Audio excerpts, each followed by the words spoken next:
Lance Meadow with you here on GoColumbiaLions.com. It's Week 7 of the John Poppy Coaches Show as we set the stage for Columbia and Yale under the lights on Friday night. As always, we're joined by head coach John Poppy. Coach, greatly appreciated. Before we delve into Yale, let's recap what happened this past weekend against Dartmouth. Obviously, a valiant rally, but you ultimately fall short. How much do you look at that loss as a cumulative effect of a lot of different things that were a bit out of character for your team? Drops, penalties, missed tackles, things that, for the most part, you've been able to overshadow throughout this season. Yeah, it all kind of came to a head in that game. We were in certain crucial moments. We didn't perform to the standard that we've been accustomed to and the expectation and what got us there. And the focus this week has been getting back to who we are and what we do well and focusing just again on the individual jobs that create the big picture success, right? And that's just where we didn't do a good enough job as coaches, as players, and that's what ultimately led to our downfall. But one of the things to me that has jumped out throughout this season is your team's ability to respond after the opponent maybe provides a punch. And you look at it, it's a 17-7 game. You get on the board with Cole Freeman, and then Dartmouth goes 3 plays, 75 yards. I know it's maybe difficult to pick out one instance, but how much, when you look back, was that a significant turning point in the game last weekend?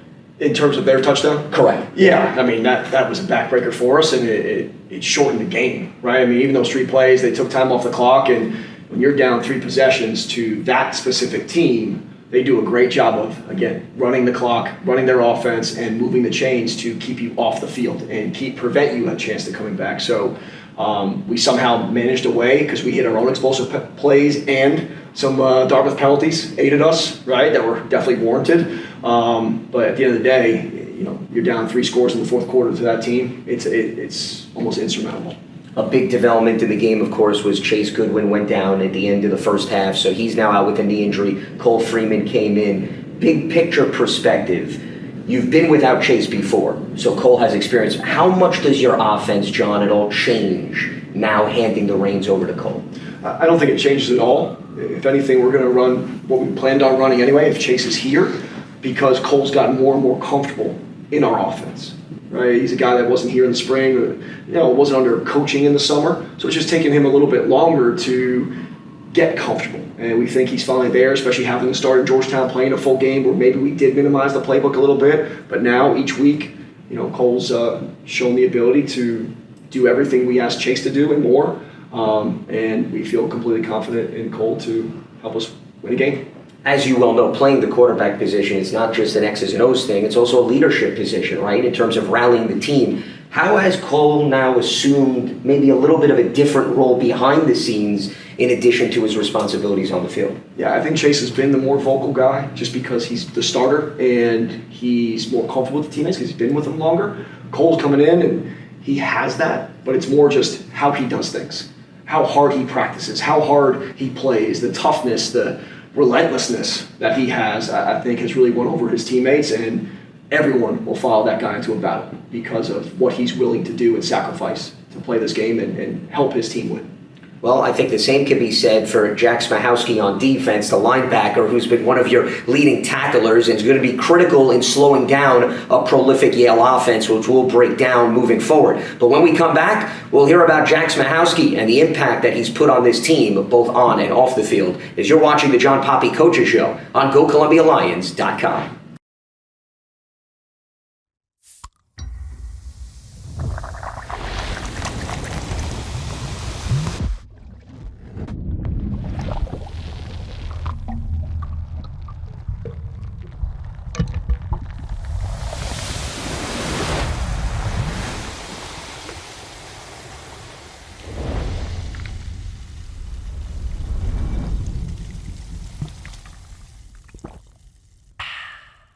Hi, I'm Jack Smahowski. I'm a linebacker here, class of 2026 from Upper Center River, New Jersey. I've had a lot of family come here through Columbia. It all started with my grandfather, Tom O'Connor.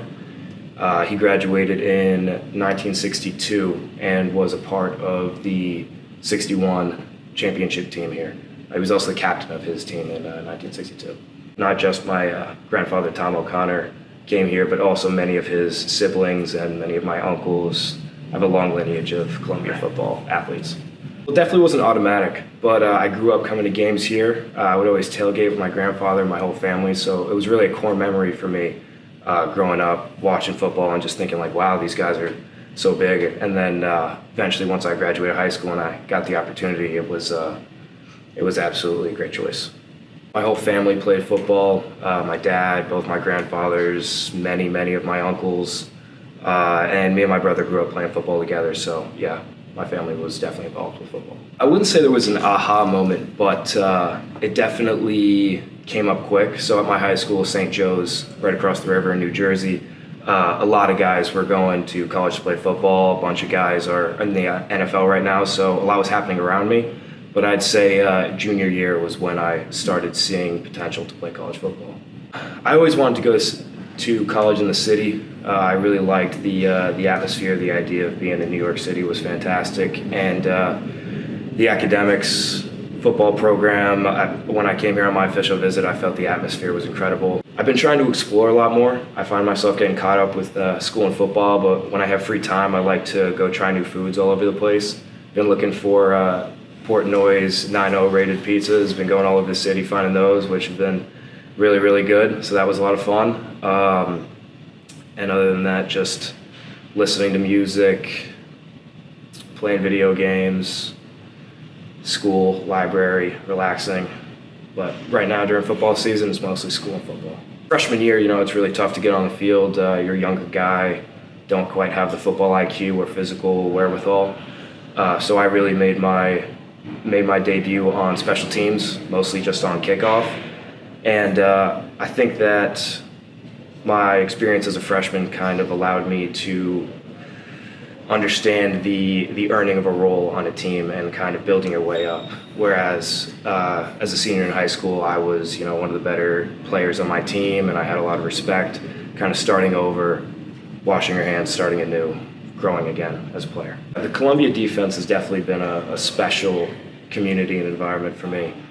Coach Stowe always preaches about commitment and conviction, and it's all about results. So, the last few years we've had a fantastic defense, fantastic run defense especially, and I think that's to the commitment to preparation and overall, like Coach Stowe says, executing the plan, doing your 111. I'd like to say Luke Kuechly, but I don't think I'm nearly that big or strong. I'm more of a speed linebacker.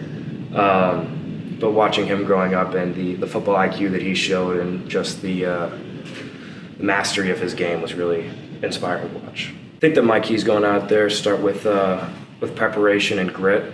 I think that there's a great quote that I keep hearing, which is, you don't rise to the occasion, you fall to your preparation.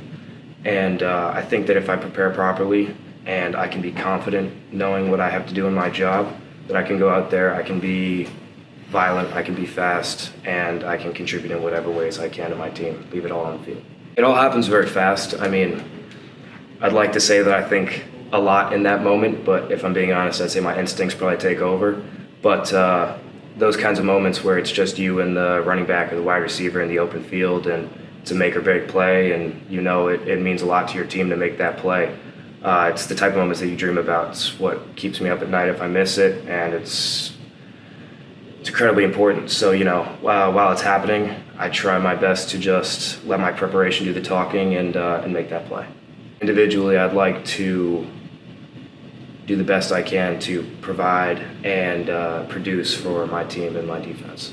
Well, as a team, we're trying to do something that hasn't been done in a long time, trying to win the Ivy. And although we lost to Dartmouth last week, we still have a very good chance of doing that. That would mean an incredible amount. I mean, every day I walk past the plaque of Columbia football captains, and I see my grandfather's name every day, and it's from 1962, and I think it really drives me to think that I could continue in his legacy and achieve something great after him. And he passed away a few years ago, unfortunately, but I know he'd be looking down and he'd be very happy to see that happen.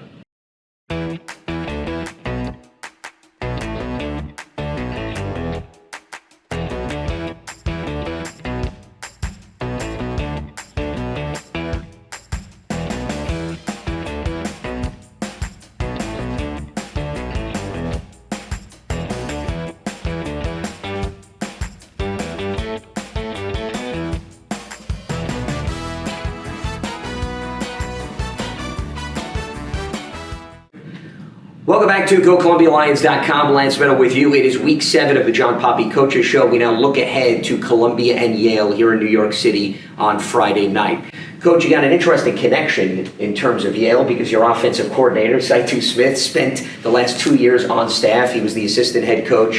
He was the running backs coach, running game coordinator. I'm curious, how much does Saitu provide you? I know you're familiar clearly with Yale, so is your team, but maybe some of the nuances of the game, given he knows that personnel so well. I think that's really all we're asking of Coach Saitu is just based on what is this guy's tendency, what is this guy like, what is this guy like, how strong is this guy really? It's really just a personnel level, not scheme-based, knowing that Yale's going to adjust things, right, just because of, and they probably did even before this game, because of Saitu's presence on our team and our program. But really, other than that, we can see everything on tape, and they know who we are, we know who they are, and maybe have 1 or 2 wrinkles that we're going to break out just for fun. One of the points, though, that you brought up even off camera is Yale is a mid-season team that seems to really develop its identity and run wild. And even though record-wise they're 1-2, they could have closed the door on Dartmouth a few weeks ago. The record could be very differently. So how much is the team that maybe you saw on film in the first few weeks, now that Nolan Grooms is not here, they have a different quarterback, has evolved and changed from what you've seen thus far? Yeah, Grant didn't really play until I think the third game. So, they're a much different team, a much more confident team. And that's the biggest thing that you see from Yale teams in the past couple of years is that they start to steamroll people and really gain confidence in their offense. The relationship process starts to build because they find their personnel that can do the things well that they need to win games. And that's what you're seeing on defense and offense and special teams. They have all their pieces that they trust to help them win games and put them in the best possible position. And that's why they might be the best team in the league as we enter this week, not maybe record-wise, but in terms of how they're playing. They average just over 32 points a game. They've scored 30-plus in 4 of their 6 games overall. Defense has been opportunistic. When you evaluate this team, what's more dangerous to you that you're focusing to your team? Is it protecting the football, which you could argue goes without saying, but 8 forced fumbles certainly jumps off the page, or the explosiveness, to your point, on the offensive side of the ball? It's always a combination, especially with this offense, right? The explosive plays. They push the ball down the field. Yes, they'll take what they give you, but ultimately they get a certain look, they're going right up top to Pantelis, to Felton, to Mason Shipp, whoever it may be, Chase Nenad, whoever it is, like they want to go up top. And then they have, you start playing soft, you start getting your safeties out of the box, right? You start giving them those run surfaces. Now here comes Pitzenberger and here comes the rest of their running back corps to, make the plays that they make. And that's what makes them extremely challenging to defend. But defensively, they're going to bring pressure. Like they want to play aggressive man-to-man defense. They want to be able to dictate their pace of football, and that's what we have to do a great job of. To your point, holding on to the football and staying on the field and staying ahead of the chain, so to speak. You brought up Pitzenberger. Dartmouth is coming off a game where they had a season-high 271 yards. Clearly, I'm sure that was a point of emphasis this week. Two-parter for you. How anxious is the defense to get back out there on a short week, given what transpired this last weekend? And how different is Yale's run game, John, compared to what Dartmouth showcased with their variety of different backs? Yeah, just the style of Dartmouth, right? Being heavy tight ends, and then they bring in an offensive lineman dressed as a tight end, and they're just a smash-mouth downhill running football team, and they increased a couple runs because of what we were trying to do in terms of being maybe a little too over-aggressive, but felt like we needed to because of the situation in the game. And then you have Yale now who has that ability to do that, but really they're a spread-out team, and they want to run zone and get the ball on the perimeter and make you tackle their running backs. I think that's the biggest thing that we see on film is just teams either A, have taken poor angles because of these back speed or because of how they move in the hole, so to speak, or they're running through people. So we need to be great tacklers from a fundamental standpoint and rally to the football. I brought up the opportunistic element of the defense. What has jumped off to me in terms of the numbers off the page this season, in your 2 losses, -7 in turnover differential. I can see you're shaking your head already. Now, most people would say that's probably not a coincidence. That's a big contributor.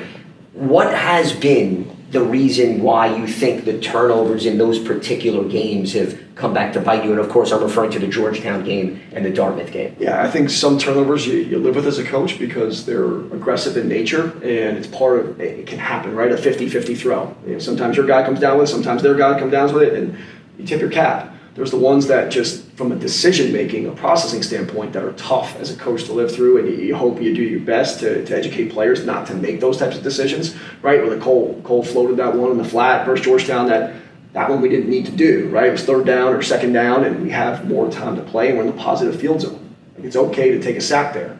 And I think you have the one last weekend versus Dartmouth where Chase is on the move, on the sprint out. Early in the game, we were in the same exact play. We hit it for 8 yards to Jordan Kelly.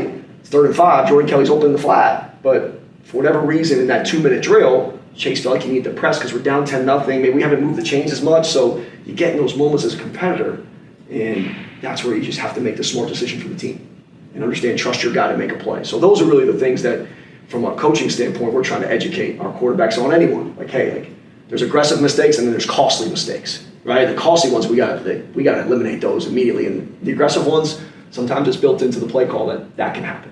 And it just goes to show you the mindset changes when you're down versus you're up in terms of what you said with respect to your quarterback. So as you gear up here for a quick, short turnaround, this is nothing new. It's been a staple of the Ivy League schedule. But, John, how do you go about managing your team this week, given the fact that, you know, you don't have maybe as much wiggle room, right, in leeway? You're trying to get guys back healthy who have been a little bit banged up. How is that approach maybe different from what you've experienced in the first few games this season? Well, being a part of the Friday night games, you kind of go to different places and you see what they did, like what we did at Harvard, what we even did at Union last year, what Coach Saitu did at Yale, what Coach Gallagher did at Princeton. So you kind of get all these different ideas and you kind of judge where your team's at from a physicality standpoint. You know, how do our legs look? How do our legs feel? And so you get their input on certain things. And yeah, we're going to probably shorten practice a little bit, but we're going to keep the things that we need to make sure we're prepared to execute it and execute at a high level. So, you know, maybe less indie, but more team stuff, more group stuff, more unit stuff to make sure that we know Yale inside and out as well as we can and work on the fundamentals within those drills to make sure we're staying sharp. Well, I think it's fair to say the one guy that's not tired is Will Hughes, because we are looking for an 81-yard punt this week after he shattered the Columbia record. Is that fair? I mean, granted, you want to be able to score and kick off more than punt, but if he's looking for maybe a competitive edge, it doesn't hurt to have a weapon back there in terms of your punting unit. No question. Will has been awesome this season, and if he's on the field, we expect nothing but all Ivy play out of him, and that's what he's proved to be, and he's reliable and consistent, and that's what we need to be as a full team this week. You don't see punters make the highlight reel very often. Well, Columbia is the exception. They're looking, though, for the offense and the defense to shine. Coach, it's always a pleasure. Best of luck. Appreciate you. You got it, absolutely. It's Yale and Columbia under the lights, Friday night, 7 p.m. Eastern. You can watch the game on ESPNU.